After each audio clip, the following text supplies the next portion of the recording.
Hi ಎಲ್ರಿಗೂ ನಮಸ್ಕಾರ. Challenging star Darshan ಅವರ ಡೆವಿಲ್ ಸಿನಿಮಾದ 2ನೇ ಹಾಡು ಒಂದೇ ಒಂದು ಸಲ ಸೋತು ಬಿಡಿ ನೀ ಸಾಂಗ್ ಮೊನ್ನೆ ರಿಲೀಸ್ ಆಗಿದೆ. ಸೊ ಆ ಮಾತಾಡೋ ಸಾಂಗ್ ಬಗ್ಗೆ ಹೇಗೆ ಅನ್ನಿಸ್ತು ಅಂತ. ಅದಕ್ಕಿಂತ ಮುಂಚೆ ನೀವು ನಮ್ಮ ಚಾನಲ್ಗೆ ಹೊಸಬರಾಗಿದ್ದರೆ ದಯವಿಟ್ಟು ನಮ್ಮ ಚಾನಲ್ ಸಬ್ಸ್ಕ್ರೈಬ್ ಮಾಡ್ಕೊಂಡು ಸಪೋರ್ಟ್ ಮಾಡಿ. ವಿಡಿಯೋ ಇಷ್ಟ ಆದರೆ ಒಂದು ಲೈಕ್ ಕೊಡಿ.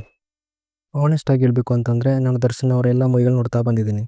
ಅವರ ದೊಡ್ಡ ಅಭಿಮಾನಿ ನಾನು ಏನಲ್ಲ, ಆದರೆ ವೈಯಕ್ತಿಕವಾಗಿ ಅವರ ವಿಷಯಗಳು ಏನೇ ಇರ್ಬೋದು, ಆದರೆ ಅವರ ಸಿನಿಮಾಗಳಂತ ಬಂದಾಗ ಅವರೆಲ್ಲ ಸಿನಿಮಾಗಳು ನೋಡಿದ್ದೀನಿ, ಅವರ ಸಾಂಗ್ಸ್ಗಳನ್ನು ಇಷ್ಟಪಟ್ಟಿದ್ದೀನಿ. ಅಜನೀಶ್ ಲೋಕನಾಥ್ ಅವರು ಮತ್ತು ದರ್ಶನ್ ಅವರ ಕಾಂಬಿನೇಷನ್ ಮೊದಲ ಸಿನಿಮಾ ಇದಾಗಿರೋದ್ರಿಂದ ಅದರ ಮ್ಯೂಸಿಕ್ ಮೇಲೆ ಒಂದು ಬೇರೆನೇ ಆದಂಥ ನಿರೀಕ್ಷೆ ಇರುತ್ತೆ. ಅಂದರೆ ಮ್ಯೂಸಿಕ್ ಆಗಿರುತ್ತೆ ಹೀಗಿರುತ್ತೆ ಅಂತ. ಡೆವಿಲ್ ಸಿನಿಮಾದ ಫಸ್ಟ್ ಟೀಸರ್ ಬಿಟ್ಟಾಗ ಅದರಲ್ಲಿ ಅಜನೀಶ್ ಅವರ ವರ್ಕ್ ಇಷ್ಟ ಆಯಿತು. ಅದನ್ನು ಬಿಟ್ಟರೆ ಈಗ ಫಸ್ಟ್ ಬಿಟ್ಟಂಥ ಸಾಂಗ್ ಆಗಿರ್ಬೋದು, ಇದರಲ್ಲೂ ಕೂಡ ಅವರು ಡಿಸಪಾಯಿಂಟ್ನ ಮಾಡಿದ್ರು. ಇನ್ನು ಈ ಸಾಂಗ್ ಬಗ್ಗೆ ಹೇಳೋದಾದರೆ ಇದರ ಲಿರಿಕ್ಸ್ ಅಷ್ಟು ಇಷ್ಟ ಆಗಲಿಲ್ಲ, ಹಾಗೆಯೇ ಮ್ಯೂಸಿಕ್ ಕೂಡ. ಸಾಂಗ್ ಇಲ್ಲಿ ಆರಂಭ ಆಯಿತು ಇಲ್ಲಿ ಮುಗೀತು ಅಂತಲೇ ಗೊತ್ತಾಗಲಿಲ್ಲ. ಲಿರಿಕ್ಸ್ನಲ್ಲಿ ಅಷ್ಟು ಇಷ್ಟ ಆಗಲಿಲ್ಲ ಅಂತಲೇ ಹೇಳ್ಬೋದು. ಮ್ಯೂಸಿಕ್ ಕೂಡ ಅಷ್ಟೇ. ಇನ್ನು ಈ ಸಾಂಗ್ನಲ್ಲಿ ದರ್ಶನ್ ಅವ್ರ ಲುಕ್ ಇಷ್ಟ ಆಯಿತು. ತುಂಬಾ ಯಂಗಾಗಿ ಕಾಣಿಸ್ತಾರೆ, ತುಂಬಾ ಸ್ಟೈಲಿಶ್ ಆಗಿ ಕೂಡ ಕಾಣ್ತಾರೆ. ಇನ್ನು ರಚನಾ ರೈ ಕೂಡ ಅವರಷ್ಟೇ.